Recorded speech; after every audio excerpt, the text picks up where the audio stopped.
seorang yang sudah sampai usia 40 tahun, maka Allah mengingatkan dia untuk menyiapkan 5 bekal utama sebelum dia kembali pada Allah Subhanahu wa taala.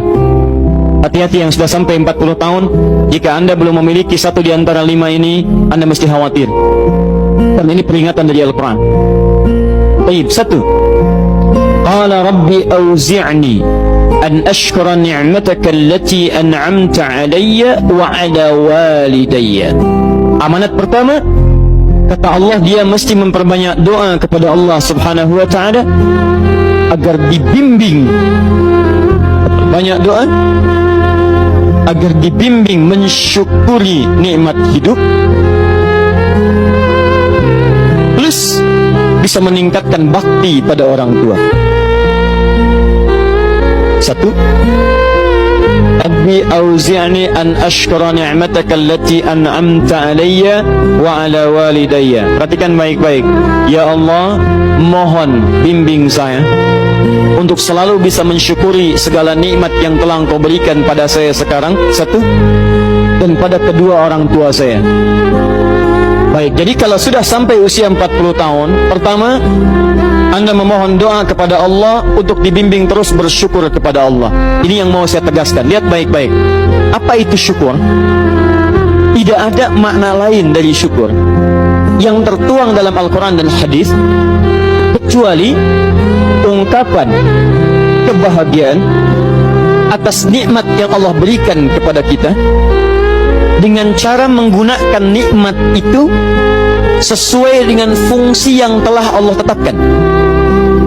Misal, kita akan bersyukur dengan nikmat penglihatan mata.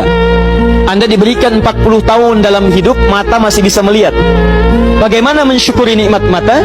Kalau Anda ingin syukuri nikmat mata, maka yang paling singkat, gunakan nikmat mata ini sesuai dengan peruntukan yang telah Allah tetapkan. Fungsi yang telah Allah tetapkan. Apa fungsi mata? Masih ingat? Melihat yang baik-baik. Quran surah ke-24 ayat 30 untuk laki-laki, ayat 31 untuk perempuan. Qul lil mu'minina yaghuddu min absarihim. Katakan pada pria-pria yang merasa punya iman. Dengan iman itu dia yakin dengan akhirat. Wa bil akhirati hum yuqinun. Karena yakin dengan akhirat dia sadar akan pulang dan dia tahu nikmat matanya akan ditanya oleh Allah Subhanahu wa taala. Katakan pada pria-pria yang yakin bahwa matanya akan ditanya oleh Allah. Quran surah ke-17 ayat 36. Innas sam'a wal basara wal fuada kullu ulaika kana anhu mas'ula. Setiap pendengaran Anda, penglihatan Anda, plus apa yang Anda fikirkan, satu saat akan ditanya, dipertanggungjawabkan di hadapan Allah Subhanahu wa taala. Karena itu kata Allah, katakan pada orang-orang yang yakin dengan itu semua, ghuddu min absarihim, matanya hanya boleh melihat yang baik-baik saja. Yang tidak baik palingkan. Ibu juga sama, ayat 31-nya. Wa kullil mu'minati yaghdudna min absarihinna. Katakan pada perempuan yang merasa yakin dengan Allah, yakin akan pulang, yakin akan ditanya, matanya hanya boleh melihat yang baik-baik saja menurut Allah. Yang tidak baik palingkan. Di ghaddul basar itu bukan nggak boleh lihat, Pak. Ghaddul basar itu silahkan lihat, tapi ketika yang dilihat tidak baik menurut Allah, maka palingkan dari itu semua. Ini tidak tepat, teman-teman sekalian. Anda hanya mengucapkan alhamdulillah ya, sampai sekarang penglihatan masih baik. Belum cukup. Baik itu dipakai lihat apa? Penglihatannya baik, tapi masalahnya yang dilihat baik tidak. Itu poinnya. Maaf, ada anak usia 4 tahun, Bu, Pak, tidak bisa melihat. Dalam tidak bisa melihatnya, dia masih mau menghafal Al-Quran. Namanya Mu'af. Tinggalnya di Asyut, adanya di Kaira, negaranya Mesir. Matanya nggak bisa lihat, tapi dia sampaikan pada bapaknya, Pak, saya ingin menghafal Quran. Saya ingin menghafal Quran.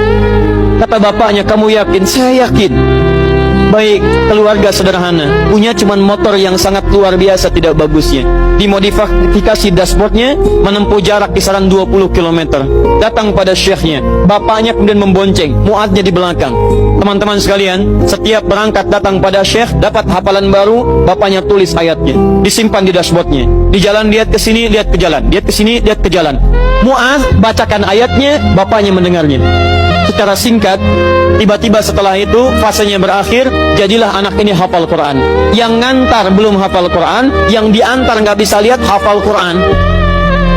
Saking mudahnya Al-Quran, yang nggak bisa lihat bisa hafal Quran. tapi bapaknya dapat pahala dari transferan anaknya. Perhatikan baik-baik. Begitu dibacakan Qurannya, bagus makhrajnya, viral kisahnya. Begitu viral di Timur Tengah, datang reporter mewawancara. Pertanyaan pertama, kalau Adinda diperkenankan oleh Allah untuk bermohon saat ini, apa yang mau dimohonkan kepada Allah? Reporter ini mengira dia akan meminta doa seperti ibunda Imam Al-Bukhari bermohon kepada Allah supaya Al-Bukhari disembuhkan dari butanya. Bu, Pak, Imam Al-Bukhari itu dulu buta. Butanya permanen. Dilahir 2 tahun ayahnya meninggal, 4 tahun buta permanen. Nanti ada satu kejadian di situ, yang dengan kejadian itu ibunya berdoa kepada Allah, anaknya menghafal Quran sampai di surat Qaf, ya, ayat ke-22. Anaknya murajaah ayat, ibunya memohon kepada Allah sambil menangis, sambil tertidur, sampai tertidur. Disitulah kemudian terjadi sesuatu yang luar biasa. Seketika Allah sembuhkan Al-Bukhari kecil, matanya bisa melihat kembali. Karena kajian kita bukan di sini, lain waktu nanti saya terangkan. Anda yang punya kitab Fathul Bari, Syarah Sahih Al-Bukhari, beli jilid pertama, kitab Muqaddimah, halaman 634, paling kiri, paragraf yang ketiga, baris 1 sampai dengan 9. Anda temukan kisahnya. Nah, reporter ini mengira ini Mu'adz akan minta kepada Allah seperti Al-Bukhari kecil memohon kepada Allah, matanya bisa melihat lagi. Ternyata lihat baik-baik. Kalau saya diperkenankan bermohon kepada Allah dan permohonan saya dikabulkan, maka pertama saya akan mohon kepada Allah untuk tetap membutakan mata saya sampai dengan kiamat. Ya Rabb, mohon butakan mata saya sampai kiamat, karena dengan buta mata ini saya bisa menghafal Quran.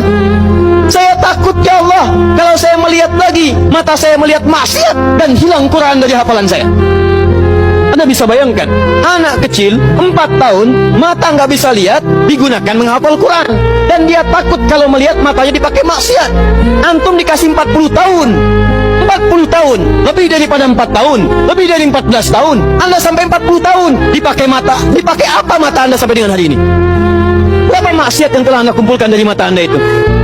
Mungkin wajar, jangankan hafal, baca masih sulit, lihat mushaf masih enggan, membaca masih susah. Kalau Anda sulit berhadapan dengan Al-Quran dalam pandangan Anda, tanyakan pada diri Anda, dipakai maksiat apa mata ini selama ini?